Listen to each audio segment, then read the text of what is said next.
বাংলায় দিদি number one মানেই রচনা বন্দ্যোপাধ্যায়। তাকে ছাড়া যেন দিদি নাম্বার ওয়ান অসম্পূর্ণ। দীর্ঘ 12 বছর ধরে অভিনেত্রী রচনা ব্যানার্জির হাত ধরেই সাফল্য পেয়ে এসেছে এই শো। বিকেল 5টা বাজতেই টিভির পর্দায় অভিনেত্রীকে দেখার জন্য অপেক্ষা করে থাকতেন অগণিত ভক্তরা। তবে আচমকাই সোশ্যাল মিডিয়ায় গুঞ্জন, দীর্ঘ 12 বছরের জার্নিকে নাকি এবার বিদায় জানাতে চলেছেন অভিনেত্রী। নেপথ্যে রয়েছে রাজনীতি। হয়তো অনেকে ইতিমধ্যে জেনে গিয়েছেন রাজনীতির ময়দানে পা রেখেছেন অভিনেত্রী, আর তার জন্যই নাকি দিদি নাম্বার ওয়ানের সঞ্চালিকার আসন ছেড়ে দিচ্ছেন তিনি।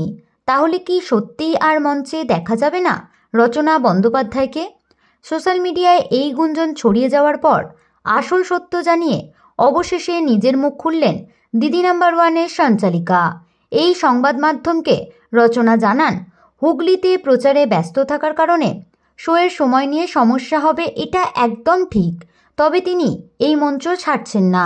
তিনি জানিয়েছেন, রাজনীতির পাশাপাশি তিনি দিদি নাম্বার ওয়ানের কাজও চালিয়ে যাবেন। প্রচারের ফাঁকে ফাঁকে শুটিং সারবেন।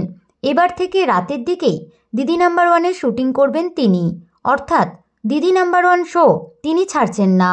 তাই আগের মতোই জি বাংলার এই রিয়েলিটি শোয়ের সঞ্চালিকার আসনে দেখা যাবে তাকে।